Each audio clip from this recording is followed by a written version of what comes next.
In front of the school hung a photograph of this year's freshman representative, strangely warped and distorted.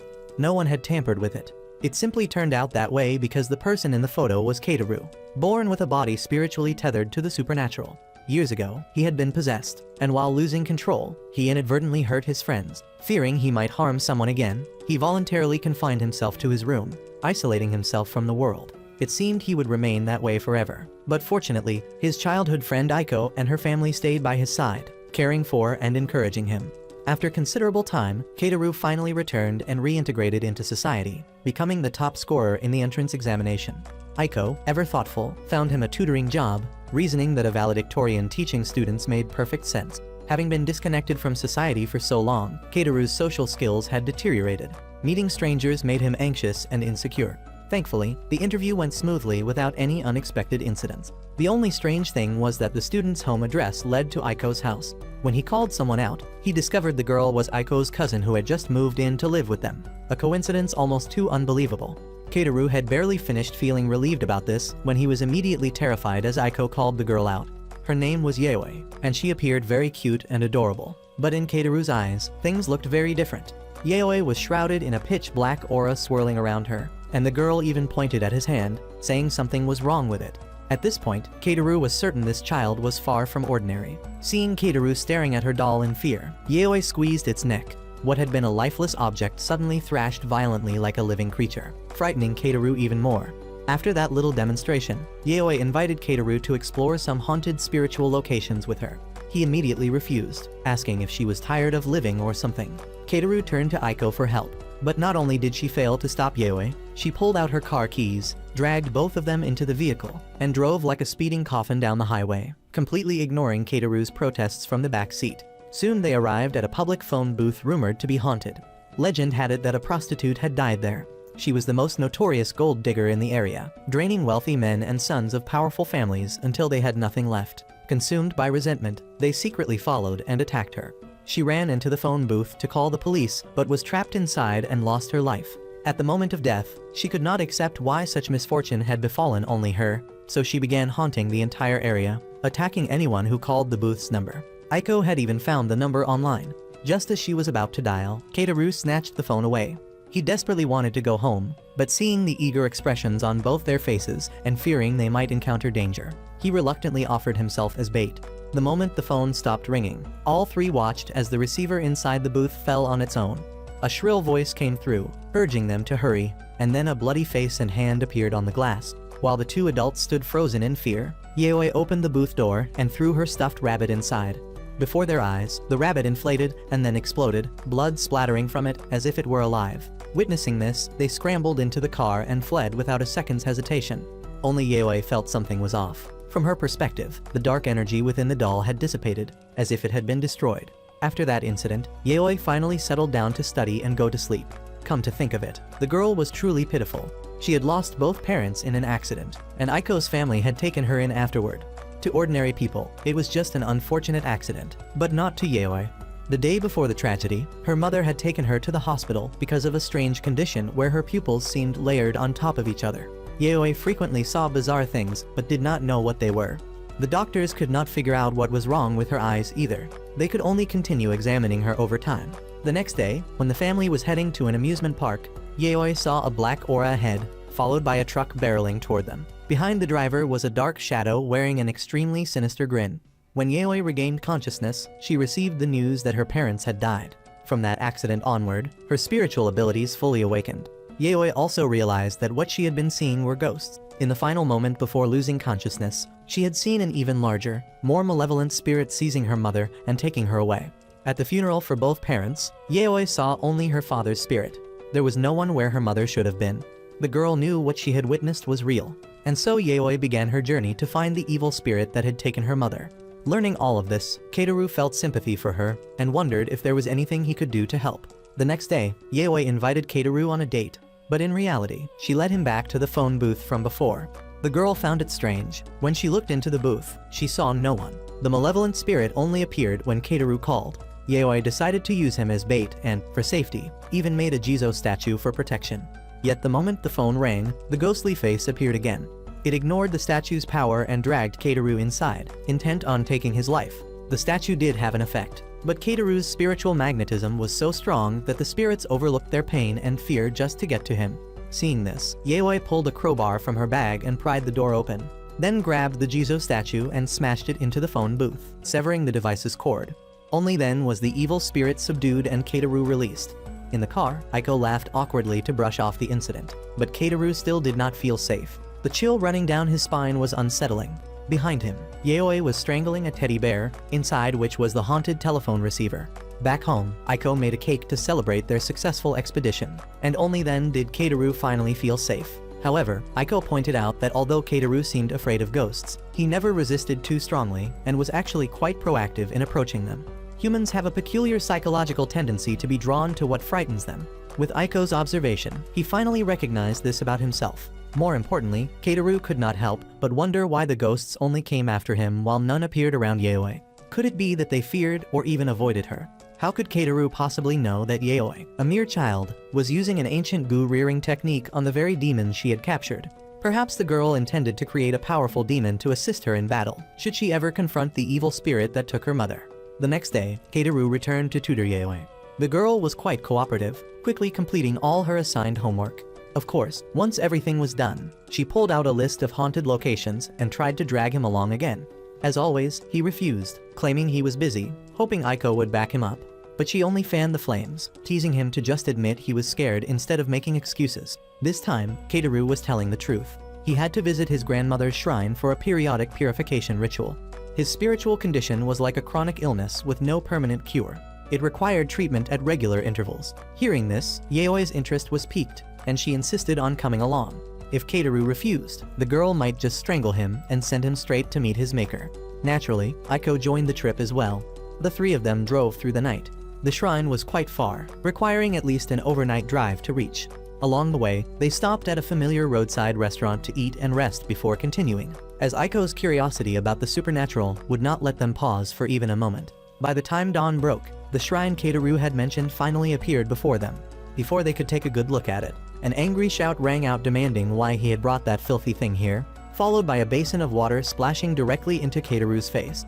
The culprit was none other than his grandmother, though her actual target, Yaoi, had dodged it. According to the old woman, 5 vengeful Jizo spirits were trailing behind the girl, meaning Yaoi had destroyed at least 5 statues.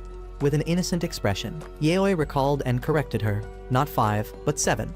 Everyone froze, staring at her in disbelief. The grandmother lunged toward Yaoi to settle the score, but Keiteru stopped her just in time, warning that even a priestess could end up behind bars. Hearing that, the old woman calmed down and led Keiteru away to perform the purification ritual. This ritual was nothing like sprinkling holy water or chanting while dancing around. Keiteru's spiritual condition originated from his hand, which appeared to be covered in white hair.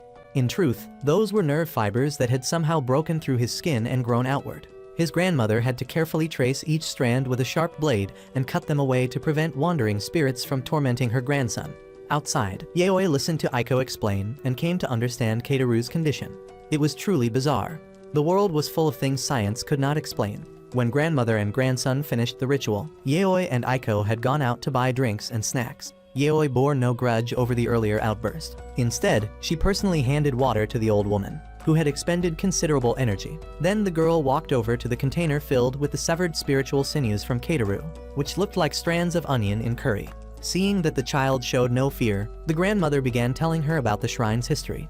It was a place that sealed away dolls far from ordinary, especially those hidden in the basement, which possessed power surpassing any demons known to humankind. She always warned everyone around her never to set foot there under any circumstances. Heaven only knew what those dolls might do to humans after being imprisoned for so long, whether they would capture, devour, or drink their blood.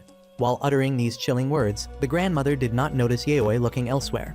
There stood Keiteru, dazed, holding a long-haired Japanese doll dressed in a red kimono. Yaoi asked about it, and coincidentally, it was one of the most dangerous dolls in the shrine.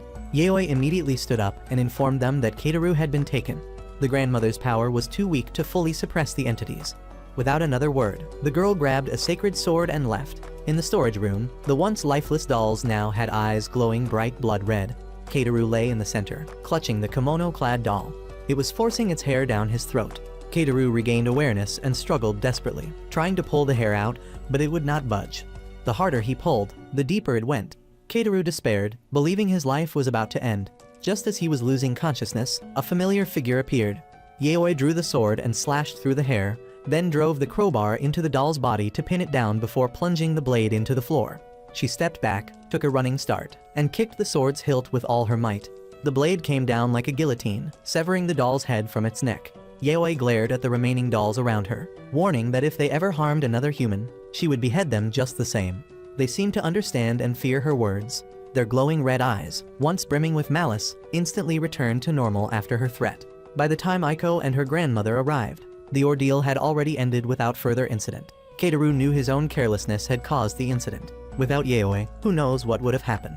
He urged his grandmother not to hold any ill will toward the girl. Though she was a bit strange and somewhat impulsive, she was genuinely kind-hearted, and what had just happened proved it. And so, the grandmother taught him how to neutralize the vengeful Jizo spirits. All it took was purchasing a few offerings from the shrine. Yaoi adored the small, cute statues and, as thanks for the gift, decided to show Keitaru her collection. He began feeling uneasy but stayed to look, only to regret it deeply. That bone-chilling sensation and overwhelming pressure were unmistakable. Sensing her tutor's shift in mood, Yaoi confirmed his suspicion. Yes, they were evil spirits, and these were the most dangerous of the dangerous. Before Keitaru could recover from his shock, Yaoi pulled out the doll that had been beheaded at the shrine. Its neck had been reattached using the severed sinews cut from Keitaru. Yaoi reasoned that leaving it there would only invite more danger. Better to bring it home where she could suppress it herself, even though she had not asked for permission. When the doll showed signs of resistance, Yaoi yanked the sinew hard, and blood poured from its face. She tortured the evil spirit until it learned to fear and submit to her. Was this really something an elementary school student should or even could do? Keitaru tried to convince her to get rid of all these things, but to no avail. Even when he asked Aiko for help, nothing changed. He began to wonder whether getting involved with this girl had been the right choice after all. The next morning, Keitaru arrived at Aiko's house with mixed feelings, unsure whether he should have come at all. His savior lived there, but how was he supposed to face Yaoi? He thought his childhood friend would comfort and reassure him, but instead she delivered a shocking verdict. Yaoi had been living here for a year and a half already, so things should be fine. But was it really fine when the moment Yaoi saw Keitaru, she asked for his fingernails? Who knew if she was into some kind of black magic? If she actually was, his life might as well be over.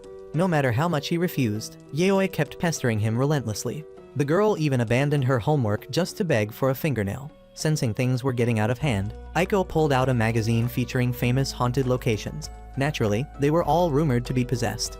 Yaoi's interest was immediately piqued, and she forgot all about the fingernails. The two whispered something to each other, then shoved Keitaru into the car. He thought it would be like all the previous times when his protests were ignored. But this time he found himself stepping out of the vehicle before he knew it.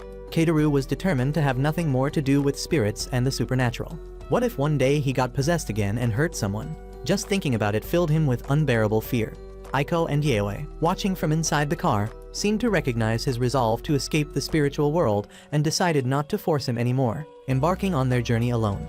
Yaoi had assumed Keitaru enjoyed the thrill and fear that came with the supernatural, but it turned out she was wrong. She had not been guessing blindly either. Keitaru's curse could actually be broken. Yaoi had thought her tutor kept it because he liked it, but now she understood they simply did not know how to remove it. And so Yaoi decided that today she would go to a place with the materials needed to end Keitaru's suffering. It was an abandoned shrine from long ago, home to many Jizo statues and mother and child statues. This location was recorded as a site where both gods and evil deities had appeared. For reasons unknown, Mizuko, once a benevolent deity, had transformed into the demon mother goddess. From then on, rumors spread of child spirits haunting the area around the shrine. At first, Yaoi was skeptical, but along the way, the glowing orbs among the bushes and the wandering souls on the road convinced her that the rumors were true. More importantly, this place was extremely dangerous. Yaoi instructed Aiko not to leave the car. This trip was unpredictable. If she did not return within an hour, Aiko absolutely had to go find help. With that, Yaoi began climbing the steps toward the evil deity's shrine. Typically, when visiting any spiritual location, the wandering spirits only represented a small fraction of what lurked there. The true evil would always hide and strike unexpectedly. Another piece of information Yaoi had researched was that the demon mother goddess used to devour newborns. Because of this, the Buddha took her child away so she would understand the pain of parents and protect newborn lives. But she herself was corrupted by those children and became an evil deity. The moment Yaoi came face to face with a statue of the demon mother goddess, she heard an eerie, beckoning voice, followed by an umbilical cord shooting out from the statue and coiling tightly around her leg. Behind her, unnoticed until now, stood a Jizo statue. The child spirits were slowly pushing it to crush Yaoi. Fortunately, she managed to pull out her crowbar in time to block it, then yanked the cord and ran. Thanks to that, she only suffered a mild sprain.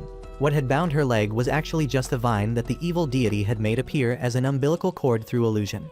Yaoi pulled out a stack of paper dolls shaped like humans, wrapped her own hair around them to create a Katashiro spell. This was used to deceive spirits. Its main purpose was to buy Yaoi time to do other things. Thanks to this, she had escaped numerous times even when surrounded by demons. She then hung the dolls in various places to lure the spirits into running around in confusion.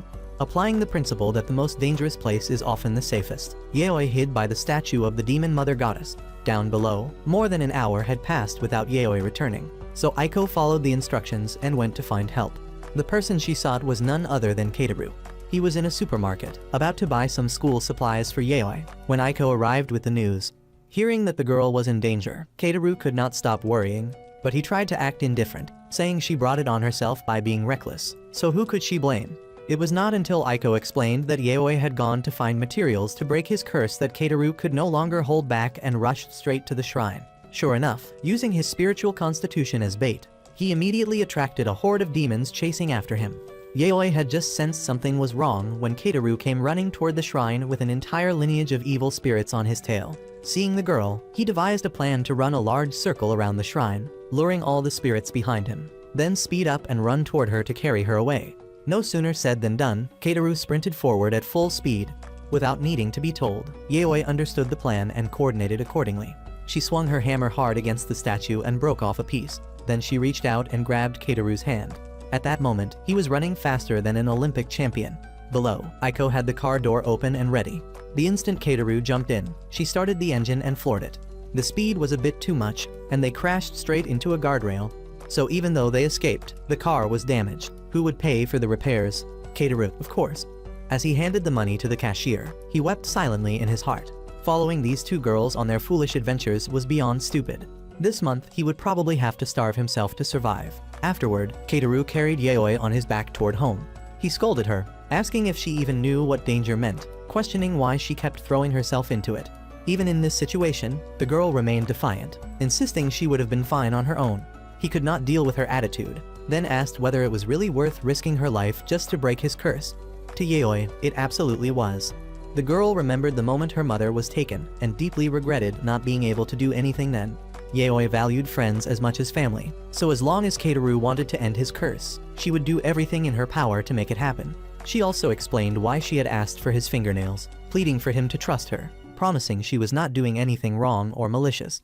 Moved by this sincere plea, Keiteru once again entered Yaoi's room. It was filled with demons, but none of them had harmed anyone in the house because they were all substitute dolls that Yaoi had created to protect herself and everyone else. The reason she had said she would be fine alone today was because of them. Any fatal damage she suffered would be transferred to these substitutes. Several dolls lying on the floor with their stuffing spilling out were clear proof of this. Asking for his fingernails and bringing him into her room was also for the purpose of creating a substitute doll for him. After explaining, Yaoi threw down a finger from the demon mother goddess. Spirits that had been hurt would also become enraged, which was why Yaoi had worked so hard to obtain it. After being tortured, the finger became obedient, begging to be turned into a substitute doll to escape further torment. Witnessing all of this, Keiteru had not expected Yaoi to be so ruthless with evil spirits. It was necessary, for she knew that the thing that took her mother was an extremely powerful demon. The deeper she ventured into this world, the more she understood how terrifying it was.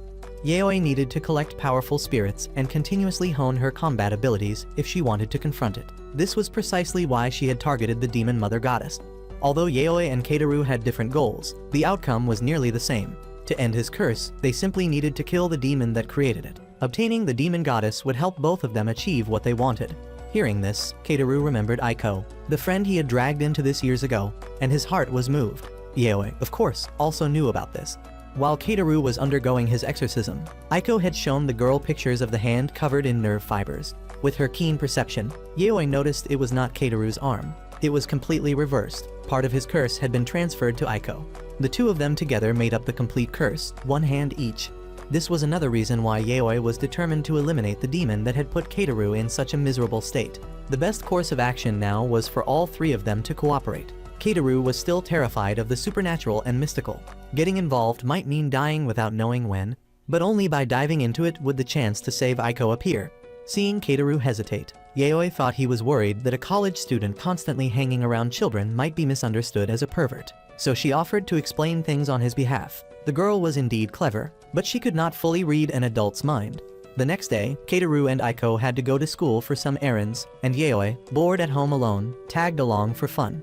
Normally, driving to campus was not allowed, but they were already late, so they had no choice. The moment they arrived, Aiko was surrounded by 3 male students showering her with gifts and confessions. Aiko was just as accomplished as Keitaru. She had represented Japan in the International Olympiad in Informatics, was directly recruited into a research lab that only accepted 4th-year students who passed a rigorous test.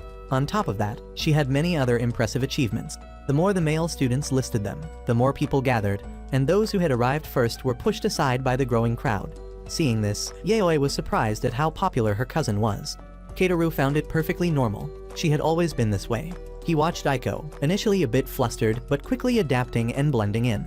Meanwhile, Keitaru himself felt anxious the moment he received any attention. He truly did not know when he would ever be able to fit in with his surroundings. After exchanging contact information, Aiko returned to register for classes with Keitaru. She was a science prodigy but had abandoned that track because she wanted to study with him. As they were reviewing the class options, he noticed her looking at an introduction to an urban legends course and immediately objected. Was getting tormented by Yayoi not enough? Diving into that would probably leave him too scared to even go to the bathroom at night. That was what he thought. But seeing Aiko on the verge of tears, he remembered how much she loved horror and mystery stories and always sought out any chance to learn about them. Reflecting on everything Aiko had done for him, Keitaru could not bring himself to refuse and said they could at least take a look. Just like that, Aiko's expression flipped like a switch, returning to her cheerful self as if she had never been close to crying. They arrived at the classroom just as a professor was teaching. He brought out a videotape that was a 4th-year student's graduation project. It was a recording of the student setting himself on fire. Rumors said the academic pressure might have driven him to make that decision. But there was also a more mysterious rumor. Anyone who watched the tape would be compelled by an unknown force to set themselves ablaze as well. After saying this, the professor inserted the tape into the projector and played it. To ordinary eyes, the young man in the video appeared dazed, his mind clearly disturbed. But through the eyes of Keitaru and Yayoi, things looked very different. Shadowy figures flickered in and out around him, as if speaking to him and commanding him to pour gasoline on the floor.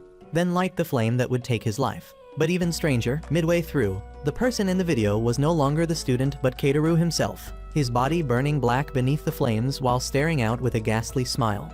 The professor noticed something was wrong and left to find an exorcist before things went too far. Yayoi grew serious because the teddy bear in her hands was partially charred. This proved the image in the video was no illusion. Keitaru had been struck by the curse and burned alive. Without the substitute doll, he would truly have died. Now they needed to break the curse. Yayoi sprinkled some salt on the tape, and something like liquid seeped out from it, soaking into the doll. She then placed the tape, the projector, and the teddy bear into a box. If this demon liked playing with curses, Yayoi would make it face its own creation. Then the demon itself would have to break it.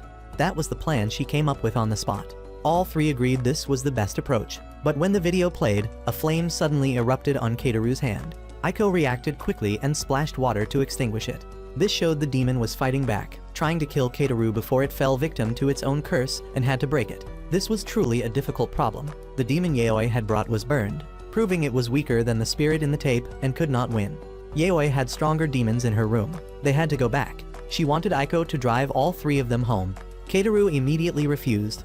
It was too dangerous. If a flame appeared on the road and caught the car's gasoline, it would be a disaster. But it was still the best option. Walking was too slow, and using public transportation could cause even greater casualties. Even after hearing this, Keitaru would not agree. He would rather stay here alone than drag others into danger. At that moment, Aiko stepped forward. She remembered how, when they were children, Keitaru had always been the one to warn and protect her from danger. She had always been shielded by him. And so, Aiko no longer wanted to hide behind him. She wanted to protect Keitaru too. Hearing this, he recalled everything she had done for him. If he died here, would all of that not be wasted? And so Keitaru went along with Yayoi's plan, though it required him to strip off his clothes and wrap them around his hands. The plan sounded perverted but was effective. As the car began moving and the demon was forced to watch its own tape, it ignited flames in retaliation. Each time, Aiko had to accelerate and use the wind to put out the fire. This happened several times, and each time the flame was extinguished, the demon lit an even bigger one. It even exploited red lights, forcing all 3 to choose between stopping or dying. Fortunately, just as the car approached, the light turned green. This also marked the end of the demon's futile resistance. It had watched the entire tape and was forced to break the curse, then was thrown into Yaoi's room. Through this, they learned that when the demon was alive, it had been bullied by both friends and family. That was why it had chosen such a painful death, then spread that agony to everyone else. Truly a case of hurting oneself before hurting others. Keiteru's greatest goal upon entering university was to suppress his spiritual body, but that was easier said than done. He recalled Yaoi's invitation. They needed to collect evil spirits together in order to fight the powerful demons. Only then could he destroy the demon that had put him in this miserable state. Keiteru wanted to stay as far away from anything supernatural as possible. Only then could he live a peaceful life. But if he did that, what would happen to those he had dragged into this, like Aiko? This very thought made him hesitate, unsure of what decision to make. So he shifted to his second goal, reintegrating into society. From a social expert like Aiko, Keiteru learned that dressing appropriately was very important. Fashion that suited the weather and atmosphere would make others feel more comfortable. And so she advised him on an impeccable outfit, then added a pair of non-prescription glasses for a more intellectual look. Keiteru began his quest to make friends. He visited an interesting club on campus where everyone shared a passion for travel, chatting enthusiastically about where to go, costs, experiences, and the like. Watching everyone converse so animatedly, Keiteru grew flustered, not knowing whom to talk to or how to start a conversation. Fortunately, Nagayami, the president of the travel club, came over to introduce himself and offered encouragement, helping Keiteru feel more confident. Back at home, Aiko was staring at her screen and crying. Just then, Yaoi walked in from outside, startling her so badly that she slammed the laptop shut as if hiding something. Aiko admitted it. Seeing Keiteru proactively reach out to her today, expressing his desire to make new friends, had moved her deeply. It was a powerful commitment to returning to life. As soon as Aiko finished explaining and turned around, she found Yaoi holding the laptop. Panicked, she tried everything to get it back but failed. Despite her young age, Yaoi recognized all the surveillance and eavesdropping tools on it. Aiko had been monitoring Keiteru's every move. There was nothing left to deny. Stalking someone like this was unacceptable. It had to be confiscated. Just as Aiko was wondering how to beg for it back, a ghostly voice came through from the listening device. Instead of stopping things, this made Yaoi prepare snacks and drinks to sit with Aiko, and before they knew it, the two had turned into commentators for a reality show. On the other side, Keiteru was eating with two other people. It had taken great effort just to greet them and hold a basic conversation. But very quickly, things went back to square one. The conversation hit a dead end, leaving all three feeling extremely awkward. Just then, Nagayami came over and said the group was going out for more fun, asking if Keiteru wanted to join. This was a good opportunity to make friends, so he did not refuse. After driving for a while, Keiteru shuddered as he sensed a spiritual presence. Right at that moment, Nagayami began telling an interesting legend about the university, a suicide cult that had always engaged in insane acts, forcing the school into a state of fear and taking every measure to stop them. But they were cunning, constantly changing their name and methods, leaving even the police helpless. Most strangely, among them was one key figure who always led in self-harm, yet always reappeared as if nothing had happened. That person was Nagayami. Keiteru immediately froze, thinking the club president was joking, but his body fell into an unconscious state.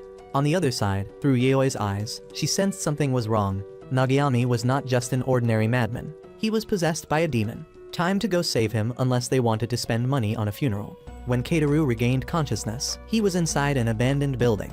The people beside him were hanging from ropes, their necks constricted, unable to breathe, drool streaming from their mouths. Nagayami approached from behind, preparing to do the same to him. Below, Aiko and Yaoi were almost there. They knew about the building where Keiteru had been taken. It was infamous in the 90s for 133 suicides. This was probably no ordinary demon, and Yaoi was quite eager to face it. The moment they arrived, they burst into the exact room where Keiteru was being held. Fortunately, he was still safe and unharmed. Nagayami saw that the newcomers were just a little girl and a young woman and showed no fear. He carelessly lifted Yaoi, only for her to shove a bottle of liquor straight down his throat. Alcohol had strong exorcism properties. When he vomited up the liquor he had swallowed, the silhouette of a person appeared on the floor. This was a sign that the evil spirit had been expelled. However, the club president still intended to kill himself, pulling out a lighter to burn the building down. Yaoi was faster. She kicked the lighter out of his hand, then smashed the bottle into his face, knocking him unconscious. Yaoi knew who this man was. He was Machida, a criminal who had received a suspended sentence. After returning to society, he was shunned and despised by everyone, breeding a hatred for humanity. From there, his goal became making others kill themselves as revenge against the world. No matter the circumstances, he could not be allowed to do this. Every person's life should be theirs to decide how to use. The girl tied him up, rescued everyone who had been hanged, and ran. The rest should be left to the police. Just as they reached the car, Keiteru felt something strange, as if the number of evil spirits increased by 1 and then decreased by 1. He had never encountered this before and truly could not understand it. This was because Machida had died, and his soul had been devoured by the demon. Normally, souls also possess energy, and when that energy runs out, they pass on. But some do not want that. They go around consuming other souls, taking energy from the weak to sustain themselves. The reason Nagayami killed by hanging was to make the victims' souls easier to consume. The souls that were eaten did not simply die. They could still exist within the evil spirit's body, imprisoned and watching their spiritual energy erode until nothing remained. In other words, they were tortured, unable to live yet unable to die. After Yayoi explained this, Keiteru finally got in the car to go home. It was truly unimaginable. His first attempt at making friends led him to demons instead. With Keiteru's constitution, it would be stranger if he did not encounter ghosts. Yayoi advised him to find a way to confront them rather than avoid them. Keiteru began seriously considering this. After exhausting days dealing with spirits and the supernatural, the three decided to go camping. It would be a place for Aiko to take like-worthy photos and for Yayoi to relax and have fun. The girl was living with relatives. She could not exactly demand regular outings as if being raised by her own family. This trip was truly perfect for Yayoi. The more Keiteru thought about it, the more he wanted to prepare well so Aiko and Yayoi could enjoy themselves even more. Suddenly, the girl asked if it was okay for boys and girls to sleep together. Aiko confidently replied that Keiteru was still a virgin, so what was there to worry about? With that, the two walked off, leaving him fuming. After setting up the tent, Keiteru suggested they have a proper camping experience: fishing, grilling fish, and eating fish. Yayoi was extremely excited, and the two of them immediately grabbed their fishing rods and got to work. But the problem was, after a long while, the bucket still had no fish. Not even a bird flying overhead would bother to drop anything in such a barren spot. So how could there be fish? During the idle time, Yayoi asked Keiteru what he thought about catching demons and fighting evil spirits together. He still had not finished thinking about whether to accept or not. For him, living with the curse was not so bad. Occasionally encountering ghosts was manageable as long as he underwent purification. But if he ventured down the spiritual path, Keiteru feared the curse would worsen and then drag Aiko into more suffering. Just thinking about that possibility terrified him. If it actually happened, he probably could not go on living. Besides, Yayoi's life and future were just beginning. He thought she should not be doing things that endangered her life. After hearing Keiteru's concerns, Yayoi did not pressure him. She simply suggested they have a fishing competition. If she caught more fish, Keiteru would stop interfering with her demon collecting. He agreed, and the contest began. His rod tugged first, but what he pulled up was just a green frog. Yayoi thought she would do better, but no, her result was the same. Throughout the fishing session, they felt bites many times, but nothing they reeled in was actually a fish, and so the competition ended in a draw. The two carried their bucket back, not knowing what to say, but fortunately Aiko had come prepared. If she had not brought meat, they would have gone to bed hungry that night. Yayoi ate her fill and went to sleep in the tent first. Aiko took a walk with Keiteru. He looked straight at her and asked if she had ever thought about breaking the curse.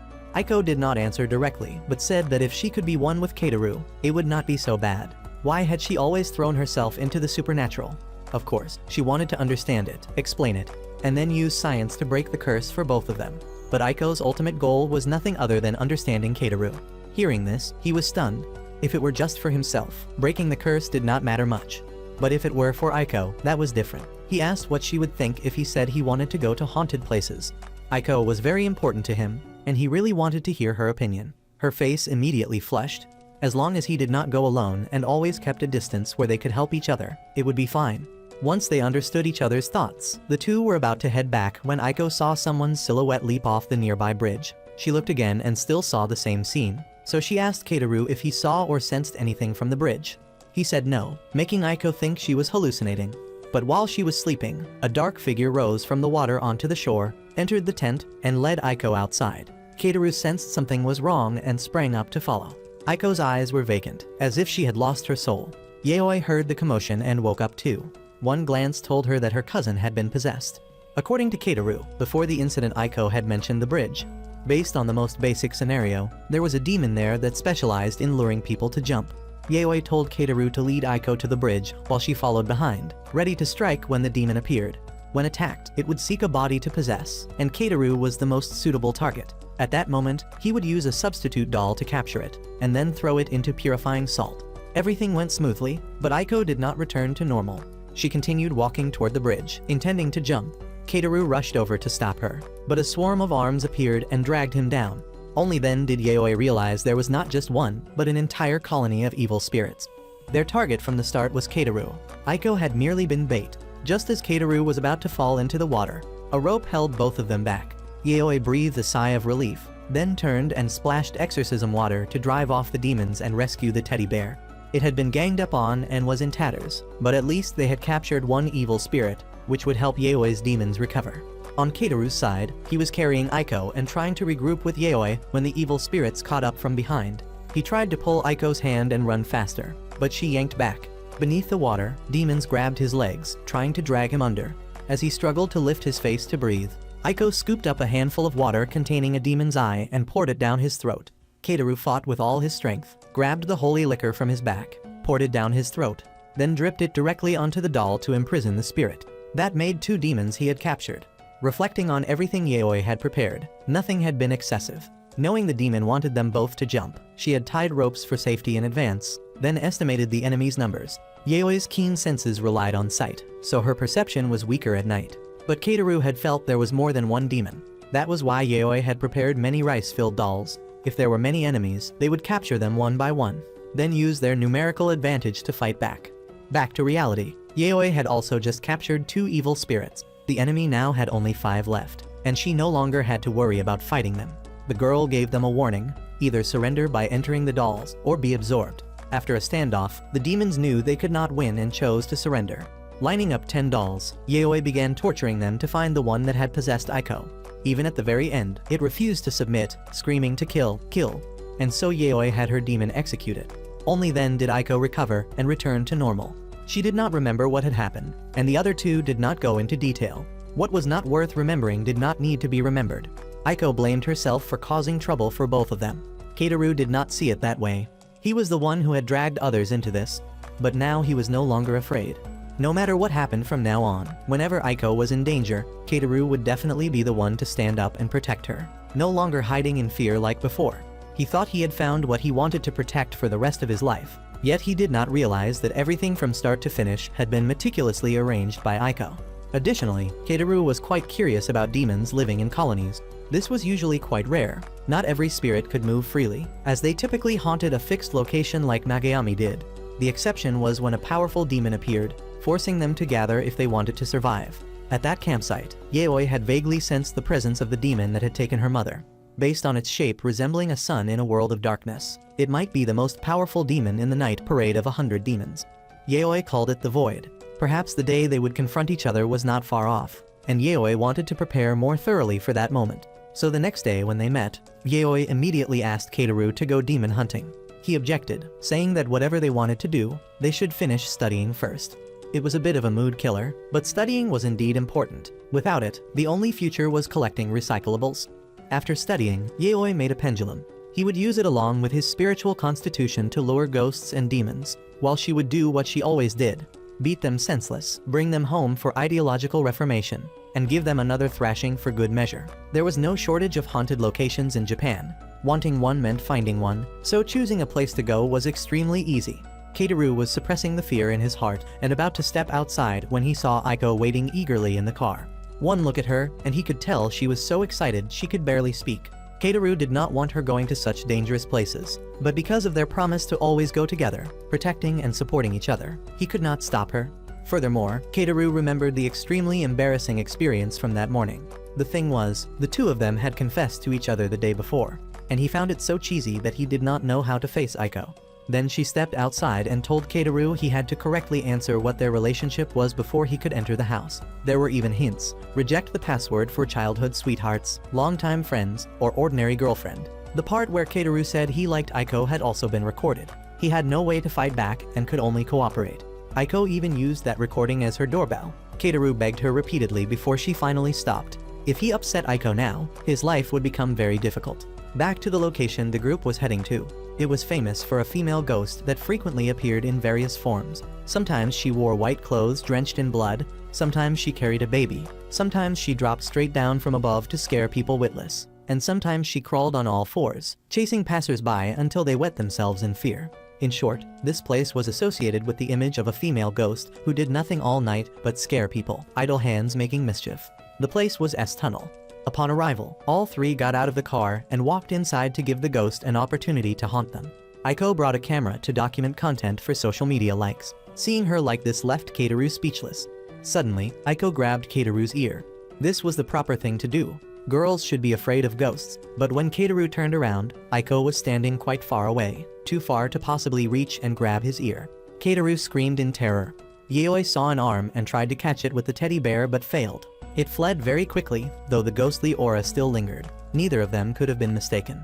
Yaoi decided to change her approach, telling everyone to get in the car and drive inside to see how the ghost would react. They waited a while but saw nothing. If Keiteru had not sensed the ghost's presence, Aiko would have thought this place was just a rumor. Keiteru looked in the rearview mirror and saw someone lying on the ground, but when he turned around, there was nothing. Just as Aiko was about to reverse the car, a horrifying head dropped down onto the windshield. She and Keiteru were both terrified and did not know what to do. Only Yaoi stepped on the gas and rammed straight into it. The girl did this to determine what type of ghost it was. Normally, there would be 3 scenarios. Either the ghost would pass through and that would be it, or it would pass through and enter the car, or as just happened, it would be hit and sent flying somewhere out of sight. Thanks to this, the girl learned that this evil spirit was the type that could only enter a vehicle when invited. So Yaoi opened the door to let it in, then threw a doll to Keiteru to capture the female ghost. Just like that, the trip's objective was complete, but he caught a fleeting glimpse of a ghost sitting beside him. Keiteru did not think much of it, assuming he had seen wrong. What he did not know was that when he said goodbye to Aiko and Yaoi and went home, that thing had been following him all along, standing close by and waiting. No matter where he went or what he did, it stood there watching. When the opportunity came, it quickly struck, using its hair to pull Keiteru up to the ceiling and swallow him. When Yaoi returned home and looked at the new doll, she discovered the problem. The captured spirit had nothing to do with their target at all. That female ghost was very cunning. It had created an illusion to deceive Yaoi. And so, in the dead of night, the two of them went to Keiteru's house. To ensure safety, Aiko stayed outside while Yaoi entered his room and saw the female ghost standing there. But suddenly, hair from the ceiling above shot down, grabbing and constricting Yaoi. The girl was not surprised. She had anticipated this. Before entering the house, Yaoi had pinpointed the ghost's location. She had the teddy bear bite through the hair, then climbed onto the ghost's head, tore out the 2 most important strands of hair, and tightened her grip around the female ghost. Under Yaoi's threat, it released Keiteru. Knowing this evil spirit was extremely stubborn, the girl decided to teach it a lesson. The next morning, Keiteru arrived at Aiko's house exhausted. He thought everything he had experienced was a dream until Yaoi confirmed it was real, and he screamed in horror. A decoy was never safe. Perhaps Keiteru needed to get used to this soon. Additionally, for some reason the tutoring agency had introduced another student to Keiteru. Though slightly surprised, no one complained about more money. If someone needed teaching, he would teach. This time the student was a rather pretty high school girl with a bit of style. The kid was somewhat hyperactive, running around and shouting the moment they met, yet also quite clumsy, tripping over nothing on flat ground. Before anything even began, Keiteru already felt this assignment would not go smoothly. The two went to a nearby cafe to talk and get to know each other first. The girl's name was AI, a cheerful and energetic person. Though pretty, she had an enormous appetite and possessed the innocent personality of a young girl just coming of age. But AI was the type who did not particularly like studying. It was not that he looked down on her, but from his perspective, that was what Keiteru sensed. When the girl finished her portion, she gazed longingly at his cake. So Keiteru decided to test her intelligence. He created a quiz disguised as a game so AI would not think it was related to studying and would be interested. The game was not difficult. She just had to answer questions from the textbook. Each correct answer earned her a piece of cake. Each wrong answer meant Keiteru got to eat it. And so the game began. Keiteru was quite hopeful, then shifted to disappointment, because among all the questions AI answered, not a single one was correct. He ate so much cake his stomach was bursting. He probably would not need dinner tonight. Keiteru tried to provoke her competitive spirit so AI would have the will to improve. To his surprise, she got frustrated and kept pressing the bell to order more, wanting to play again. The staff, hurried and careless due to her insistence, accidentally spilled water on Ai's head. The girl was not angry, only lamenting her bad luck. Keiteru, however, was surprised and asked her about ghosts. AI could hardly believe it and asked how her teacher knew. He pointed to the spilled water, in which 2 clear footprints had appeared. AI also had a spiritual constitution similar to Keiteru's, only not strong enough to attract ghosts wanting to possess her. She was merely followed by them for a while before they left. but even that brought plenty of misfortune. In the past, AI had an older brother who was extremely kind and loved his little sister, but due to her bad luck, he had gotten into an accident and died. AI was afraid she would drag someone else down and pleaded with Keiteru to help her. He did not know how to solve it, but Yaoi did. Seeing the spiritual expert Keiteru introduced, AI was initially a bit worried, wondering if she was being scammed. But without many words, Yaoi understood everything she had been through. The spirits following AI were not one but two.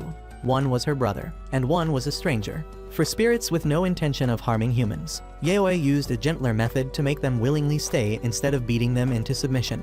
Ai's problem was thus easily resolved. But that night, Keiteru saw the spirit Yaoi had imprisoned. The person warned him that he was not the threat. Ai's brother was. Be careful of him.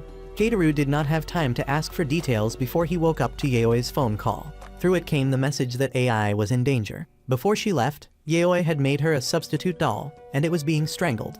Immediately, Keiteru drove straight to Ai's apartment. A 16-year-old girl living alone in an apartment building. Was her family out of their minds? Because the front door was locked, Yaoi could only climb up a utility pole to get inside. AI was sleeping and felt her whole body heavy, unable to move. She opened her eyes and saw her brother sitting on top of her, his eyes full of rage, both hands squeezing her throat. She was not afraid but heartbroken, unable to understand why the person who had loved her most now wanted to take her life. Outside, just as Yaoi entered the room, the clock struck 12, and the brother's spirit vanished, showing signs of passing on. Yaoi asked why he had done that. He said it was out of mercy. AI could only cry loudly after everything she had been through. Neither Yaoi nor Keiteru knew what to say. They did not know the reason behind it, but they were certain her brother did not hate AI, for they sensed no hostility or malice from his spirit. AI was also helpless. After all, she would die in 4 years anyway, so what was the point of killing her now? The two thought AI was sick, but the truth was her family had a tradition of worshipping a god. AI had been chosen to become the god's bride at the age of 20. When that time came, she would definitely die. This was not mere superstition. Keiteru looked at the photo on Ai's shelf. In it was the silhouette of the imprisoned spirit. He wondered why AI had chosen something haunted as decoration. AI looked at the photo and saw nothing, while Yaoi had to exert some effort before she could see the spirit. Right at that moment, Yaoi sensed something was wrong at home because the teddy bear imprisoning the spirit that had followed AI had been torn apart. Normally, a single evil spirit could not do that. Only the power of a god could defeat a group of Yaoi's demons. Furthermore, AI being followed by ghosts was not due to her constitution, but because of the star seal of the god imprinted in both her eyes, which radiated energy that attracted them. Earlier, when Yaoi had imprisoned the god, the star in Ai's eyes had disappeared, yet now it had reappeared. This further proved that the god had escaped from its prison. Piecing everything together, Yaoi knew AI had truly been chosen by the god. She was called the god's bride, but what kind of death awaited her, heaven only knew. She might be devoured, flesh and blood, leaving nothing behind. Now that energy was surging more and more powerfully. In just a little while, this room would become a convergence point for evil spirits. To solve the problem, Yaoi needed to call Aiko over. To ensure she arrived quickly, Yaoi used the summoning technique. Keiteru is with another girl. His chastity is in danger. And so Aiko appeared instantly like a wandering spirit. Yaoi now needed a lot of dolls and could only rely on Aiko. Keiteru was about to go to the bathroom to prepare himself for whatever lay ahead. But the moment he stepped outside, he came face to face with an evil spirit that was clearly no ordinary foe. Aside from their designated targets, evil spirits typically would not attack people who appeared not to see them, so Keiteru chose to act as if he saw nothing, pretending to be calm as he walked toward the bathroom. He thought that would be enough, but it still followed him, not just standing outside but stepping inside. Through the bathroom mirror, Keiteru saw it rummaging for something in his head. After thinking for a moment, he was horrified to realize it was his brainstem. If not for the substitute doll Yaoi had made for him, he would have died the moment it touched his head. Yaoi also sensed the problem through the doll but said nothing. Following Keiteru's signal, everyone stepped outside to leave as quickly as possible. But the walkway was under maintenance and impassable, forcing them to take the elevator. The four of them watched nervously as the doors slowly closed and breathed a sigh of relief when nothing happened. However, the demon's image appeared on the glass of the doors, not on just one floor, but on many floors. When they reached the ground floor, the group stepped out together, with Keiteru and Yaoi at the rear. Just as the elevator doors closed and then opened again, they realized the danger. An arm stretched out like rubber from inside, shooting straight out.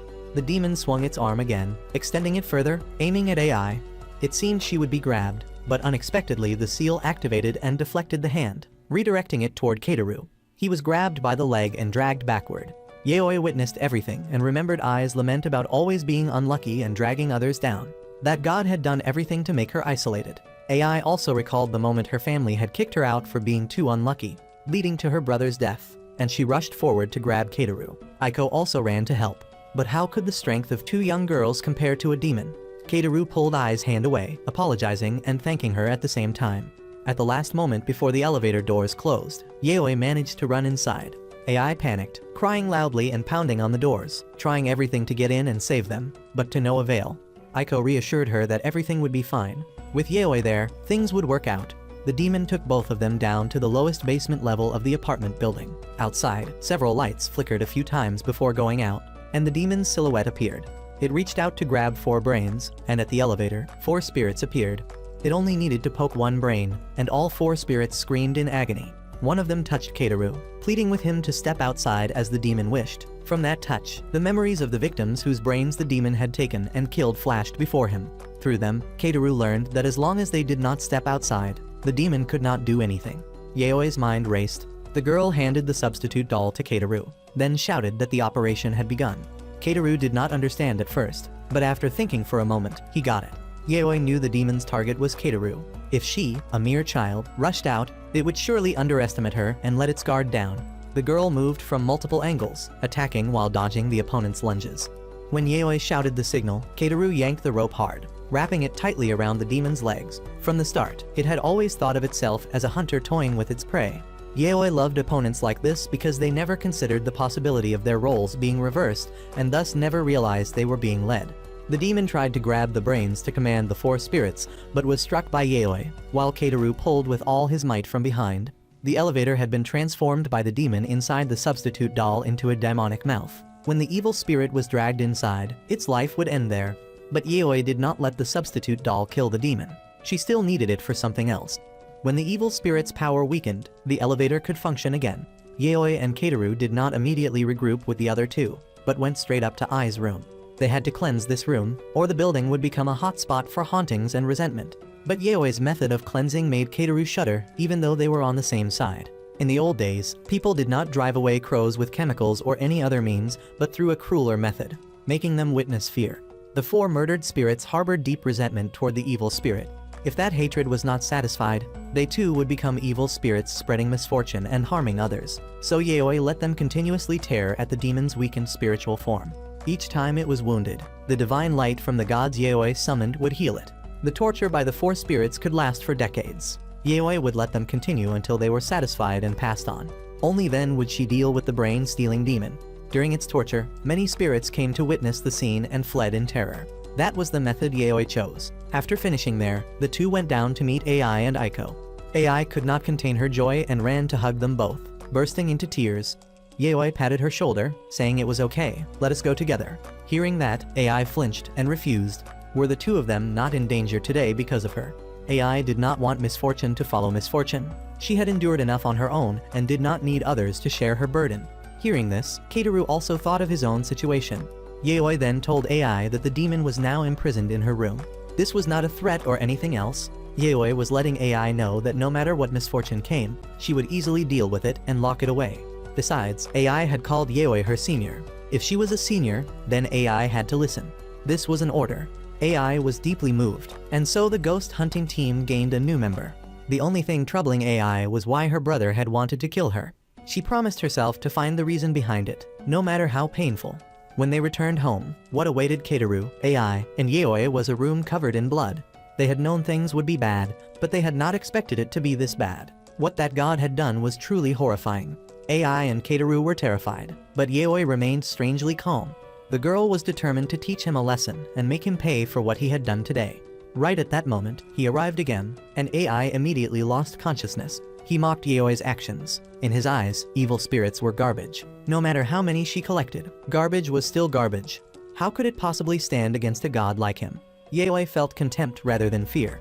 To become a god required at least 500 years of existence, yet he had chosen a 20-year-old girl as his bride. There was no reason for Yaoi to fear such an entity. According to her, she alone was enough to beat him to a pulp. The god laughed loudly at that. He wanted to turn Yaoi from a collector into the collected. The teddy bears in the room began to tremble, but instead of cowering in fear and wanting to flee, Yaoi sensed killing intent from them. The girl informed the god that there would be a place for him in her army.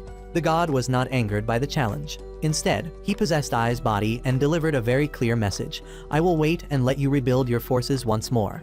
When that time comes, I will crush them and your souls along with them. After declaring war, he departed peacefully, creating no disturbance or danger for anyone. Only then did Keiteru exhale. They had just declared war on a god, not an ordinary spirit or demon. Not dying was already an extreme stroke of luck. How could they even talk about winning? This time, Yaoi's demon army had suffered severe losses. Who knew how long it would take to recover? But right at that moment, Yaoi was not sad at all. On the contrary, she pushed Keiteru to carry Ai outside. The god's attack had destabilized the colony of evil spirits that Yaoi had kept in order. From that moment on, the only rule remaining in that room was survival of the fittest. The strong would tear apart, devour, and absorb energy from the weak. Keiteru immediately sensed an unbelievably powerful surge of demonic energy spreading, accompanied by agonized screams. After waiting a while, the room fell silent. Yaoi opened the door to find only a single intact teddy bear remaining. It was the strongest demon, far surpassing anything Yaoi had previously collected. This was exactly the method of demon cultivation through the ancient Gu technique that she had always been preparing. The moment Keiteru stepped into the room, he received a phone call from Yaoi. But she was right here, and her hands were not holding a phone. Yaoi warned him that answering would mean instant death. At the same time, Aiko ran up from downstairs. She had also received a call from someone impersonating Yaoi. Before Keiteru could explain the situation, the door slammed shut. Aiko outside did not understand what was happening, and, not knowing what else to do, kept knocking on the door. Keiteru inside pounded on the door with all his might, yelling for Aiko to get away from the danger. Suddenly, he heard Aiko's voice. At first, he thought it was his girlfriend's voice. He only realized it was the demon when it told him to answer the call. Yaoi had long prepared countermeasures behind him. The girl tied ropes tightly around its entire body, put it in a bag of holy water, then stuffed it into an enchanted bag and tied another layer of rope around it. Even restrained like that, the demon still tried to resist at the last moment. Fortunately, Keiteru managed to open the door and stopped Aiko from answering the call. In just a few short minutes, the demon had demonstrated its terrifying power. Even in a room full of restrictions that Yaoi had set up, along with all her additional measures, it could still simultaneously harass both Keiteru and Aiko. That was only what they could see. According to Yaoi, it could affect at least 5 nearby houses. The girl called demons that evolved through the Gu technique graduates, because they could not only leave, but even destroy the house Yaoi had created for the demons. That was enough for tonight. Everything had more or less stabilized, so everyone dispersed to go home and rest. The next morning, the first thing they did was rearrange Ai's room. To maximize the effectiveness of the demon torture phenomenon, the room needed more things: suppression circles, talismans to guide spirits along the main path to witness the torture. Afterward, the group planned to clean up Yaoi's room. They had seen it last night, but in daylight everything was clearer. It looked like nothing less than a massacre scene. Just as the group was about to get to work, Ai remembered that today was her brother's memorial service. She had to return to her family. So in the end, only 3 people were left to clean up the scene. When they finished, Yaoi and Keiteru were exhausted beyond words. Keiteru never thought he would go this far. Capturing evil spirits was one thing, but picking a fight with a god was insane. No normal person would do such a thing. Yaoi agreed. The girl had forgotten she now had teammates and was no longer going it alone. Yet she had gotten carried away by her fighting spirit. Luckily, this time they encountered a god who liked to compete and compare, making him easy to exploit. If it had been someone else, the whole group would probably be 6 feet under by now. Yaoi needed to quickly figure out a way for the group to defeat, or at least make gods think twice before engaging them. As already known, Yaoi's long-term goal was to defeat and subjugate evil spirits, building combat strength for a final showdown with the Void to bring her mother back. In total, Yaoi had collected about 100 evil spirits. The girl brought them all home, stuffed fingernails into them, and built what she called a substitute doll defense system. Thanks to them, Yaoi and the others had survived many dangerous or even fatal situations. But the recent attack had completely collapsed that wall of safety. So what needed to be done now was to collect evil spirits again and subjugate gods. The first was easy, but the second was very difficult. Everyone thought so until Yaoi mentioned she had once killed a god. That was when she had 3 graduates in her possession. Whether one could defeat a god depended on the opponent's level. For the current enemy, Yaoi estimated she needed 6 graduates. Currently, Yaoi had 3, plus 1 from yesterday made 4. Additionally, last month 7 Jizo spirits had been haunting Yaoi. She had also refined and upgraded the Jizo. This was even stronger than a graduate, so it could count as 5. Now she just needed to collect one more graduate. Yaoi brought out maps of Tokyo and Japan. The marked points were famous haunted locations with high danger levels, home to evil spirits that Yaoi considered high quality. They were a massive source of combat power if subjugated. After hearing Yaoi's explanation, both Aiko and Keitaru were overwhelmed by the girl's preparation. Aiko was always enthusiastic about the supernatural, so transportation was her responsibility. Keitaru took a breath to calm down and agreed as well. But first, they had to study. Hearing that, Yaoi collapsed on the spot, and Aiko also remembered an unfinished report and left. Keitaru and Yaoi studied until the afternoon. Yaoi said she wanted to go for a walk, so he took her on his bicycle. Taking advantage of the moment when they were not facing each other, Yaoi confided that she did not see Keitaru as bait, but as an irreplaceable partner. Yesterday, Yaoi had hotly declared war on the god because he intended to harm Keitaru. Hearing this, he also felt relieved. As thanks for Yaoi's feelings, Keitaru would go wherever she wanted. This was a promise Keitaru wanted to take back immediately once he realized what it meant. Because Yaoi said they were going to a place with unconfirmed spiritual phenomena. It could be very low level or S rank. With the defense system collapsed, Yaoi felt Aiko would not be safe if she came along, and leaving a graduate at home was too dangerous. So Yaoi had no choice but to have Keitaru join her on this mission. The place they arrived at was the ancient castle ruins. At first, Yaoi did not know its danger level, but the moment they set foot there, she knew it was S rank. According to Yaoi, locations with S-rank evil spirits usually shared a common trait. They would imprison anyone who entered forever, never letting them find an exit, or curse targets regardless of distance. But as long as they captured the evil spirit behind it all, everything would be resolved. Keitaru also sensed an unprecedented pressure, completely different from before. He hesitated slightly, but then recalled the difficulties they had faced before. He had been terrified then too, yet they had overcome them. So Keitaru was no longer as afraid. And so they ventured inside, to a place said to harbor an evil spirit as powerful as a graduate. They walked for a while, but were still at the entrance. The area was quite large, and so far there had been no supernatural phenomena. Yaoi had researched this place in great detail. The ancient castle ruins were purely a historical site, a place for history researchers to study. Very few visitors came, and almost no one returned after their first visit. However, there was no information indicating anyone had died at the ruins. Most people who came were simply scared away. In a sense, the evil spirit here was very powerful, but not malicious. It simply did not want anyone disturbing its dwelling. While Yaoi was explaining, an elderly woman suddenly appeared. One look at her face and you could tell something was off. Moreover, this was the middle of the night at a place rumored to be haunted. Considering all of this, it would be strange if nothing was abnormal. But when she offered to guide them around, Yaoi immediately agreed. Keitaru was surprised, but when he received the research documents on the ruins, he understood. They recorded spiritual experiences such as seeing a procession of soldiers, including women and children, moving around, following visitors all the way home. If you walked along the fortress walls, you would sense and see people, feeling as though they were watching back. Then there was the sound of a staff striking the ground, creating an echoing noise. The enormous pressure at the waterfall, which was also the most dangerous spot in the ruins, along with many other special situations. Among them was a record of exactly what they were experiencing, an old woman guide appearing whether day or night. This showed that their journey had already begun. According to the old woman, the ancient castle ruins had been destroyed in a single night.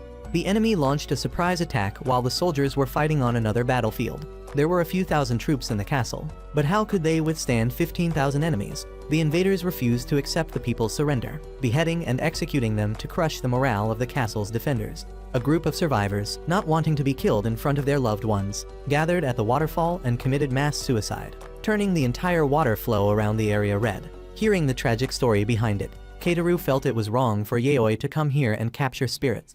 It was true that on this trip they were the intruders, but they had things to do and lives to save. Using evil to fight evil was almost a good deed. Minimizing casualties was something they had to do. Yaoi handed a substitute doll to Keitaru. Even though these were benign spirits, they could still kill people, so defense was necessary. Yaoi herself took out the refined index finger of the evil god. When both were ready, a hand reached out from behind Keitaru. He sensed it and turned around, but it immediately vanished. Keitaru told Yaoi, but the girl saw nothing. Perhaps he had just seen wrong. The old woman saw them standing still and urged them on. When she moved again, Keitaru felt something strange. Why did her footsteps seem to echo from behind? Keitaru did not know that danger for both of them had drawn very close. He had missed the chance to salvage everything. The one holding Yaoi's hand and walking among the dark trees was not Keitaru, but that old woman. Yaoi looked straight at the familiar face yet sensed an unprecedented strangeness. Why do you keep smiling like that, Keitaru? Should you not be scared? Yaoi wondered to herself, then suddenly collapsed, her whole body extremely uncomfortable. The old woman looked at the evil god's index finger and smiled with a covetous grin. Keitaru was still wandering in the forest. When he suddenly came to his senses, Yaoi was nowhere to be seen. He tried to rely on the graduate's aura to sense her location, then ran frantically through the forest searching. But at the edge of his vision, in the most limited field of sight, Keitaru glimpsed a white figure. He knew it was an evil spirit, but kept telling himself it was just a mistake. However, that reassurance immediately vanished because not one but many evil spirits began to materialize and surround him. His body could not move at that moment, and the spirits kept repeating, "Do not forget, do not forget." Keitaru's consciousness began to blur. He saw the scene of people stabbing their own throats, then throwing themselves into the waterfall. The entire stream dyed a gruesome, bloody red. Keitaru did the same, but he did not die. Instead, he stood beneath the water's surface and saw evil spirits with blood pouring from their eyes and mouths lunging toward him. They said again, "Do not forget. We will engrave a seal upon you." When Keitaru returned to reality, he felt something strange on his neck. He raised his hand and saw blood. Beside him lay the substitute doll with its head severed. Panicked, he grabbed his phone and used the front camera to look. Right there on his neck was a blood-red seal, and around it were countless hands clawing at him. The only thing protecting his life was gone. Keitaru panicked even more, running wildly through the forest and screaming for Yaoi.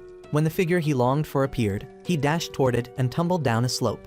Glancing to the side, he saw Yaoi hanging there, dead for who knows how long. Just as he was screaming in despair and agony, he realized he had reached the waterfall. He had unconsciously run so far, arriving at the most dangerous spot in the ruins.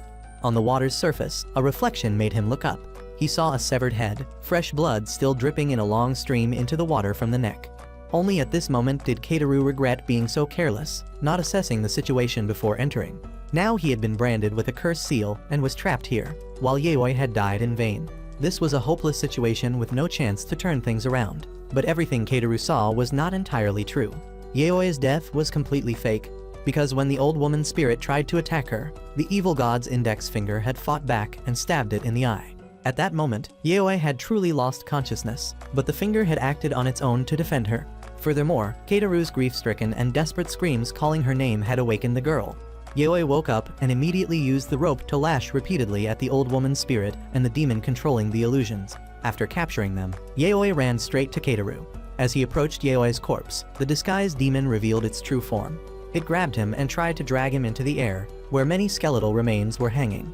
This S-rank demon had created a separate space within the ancient castle, using its enormous body to envelop the entire area. It not only imprisoned the living. When they died, their souls were also devoured. When Keitaru realized this, he resisted fiercely. Fortunately, Yaoi arrived just in time and killed the demon with a single strike. Keitaru quickly explained the situation. Only then did Yaoi understand why the ancient castle ruins had no recorded deaths. Because those people had died without a trace. No one could return to the outside world after stepping in here. Looking at the head floating above the waterfall, Keitaru did not know how to deal with it. What could he possibly do now? Yaoi was neither panicked nor afraid. The girl threw out a blood-soaked pouch, then unlocked it from the inside. Immediately, a teddy bear appeared, followed by a spirit that exuded such pressure it made Keitaru nearly faint. It was the evil Jizo spirit, the weapon that gave Yaoi the confidence to charge into dangerous places like this. Though it was an evil spirit, it still chanted sutras. Yaoi tossed Keitaru some earphones, turning the music to maximum volume so he would not hear the sutras it recited. Otherwise, he would truly die. As Yaoi spoke and the sutras echoed everywhere, countless black hands appeared, lunging from all directions. From within the barrier formed by the demon's enormous body, many evil spirits were dragged out. Even living creatures nearby, whether snakes, centipedes, or squirrels, had their spiritual forms extracted. Whether alive or dead, as long as something had consciousness and a soul, it was affected by the evil sutras. The female evil spirit tried to behead the evil Jizo spirit to stop it, but its mouth could still continue chanting. She then severed its mouth. The sound stopped for a moment before echoing everywhere again, this time from some other spirit or evil spirit that the evil Jizo spirit had taken control of to chant. Realizing this, the female evil spirit attacked all the souls, whether her own people or animals, slashing each one across the mouth. Yet the eerie sound of the evil Jizo spirit persisted. The barrier that had been erected was also completely destroyed. Finally, she decided to flee. Yaoi knew this was the only chance to subdue her. If she let the spirit escape, both of them would die, so she gave chase. After reaching a sufficient distance, the evil spirit stopped and smiled triumphantly. But before long, the sound of the evil Jizo spirit reached them again. Only at this moment did she realize resistance was futile. Even in death, and as powerful as she was now, she still felt unbearable agony when attacked by the evil Jizo spirit. In the end, she chose to surrender. Yaoi had gained a powerful fighting force, but right at that moment, the evil Jizo spirit somehow manipulated Keitaru into chanting sutras. Perhaps its power exceeded even Yaoi's estimated limits. The girl immediately had the evil god's index finger strike Keitaru's acupuncture point, then delivered an attack straight to his brain. Because the evil Jizo spirit was also a substitute doll, it was somewhat affected as well. According to Yaoi's observation, its evil sutras took 20 seconds to influence a human.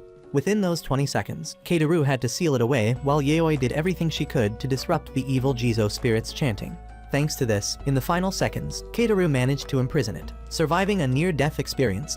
When Yaoi picked up the teddy bear containing the female evil spirit, the girl noticed an energy connection linked to her. Following that lead, she found a wooden box. Opening it revealed arm bones and a hand inside. At that moment, the evil spirit went berserk and lost control. Yaoi severed the connection between them, and she immediately returned to normal, no longer aggressive or violent. This was a cursed object, the thing that had driven the ruin's evil spirit to madness. She was actually very gentle, but this object had influenced her into killing. According to Keitaru's recollection, the evil spirit had originally only wanted him to see what she herself had witnessed and experienced. If she wanted to kill, she would have done so from the start. Who would waste time showing someone a movie before attacking? Except for serial killers with twisted, perverted hobbies. If that was the case, had they not sent many evil spirits to hell? The truth was this place was not a colony of evil spirits. All the souls they had seen were avatars split from the female evil spirit's main form. Those spirits being dragged away only weakened her. No one actually went to hell. But to Yaoi, killing was still wrong no matter what. Letting her live was already more than lenient. Furthermore, this land was rich in spiritual energy. As long as she was buried here for a while, her strength would recover. This was more of a reward than a punishment. After understanding everything, Keitaru dug a hole to bury the evil spirit, then returned to explain everything to Aiko. She was quite upset that the two of them had gone hunting evil spirits without her. But upon hearing there were scary stories, she forgot all about it. Yaoi did tell Aiko everything that happened at the ruins, though some parts were hidden because they were too bloody and terrifying. Additionally, the girl concluded the trip was very successful. First, the power of the evil Jizo spirit had been verified and was far stronger than imagined. Second, they had obtained the female evil spirit with both offensive and defensive capabilities.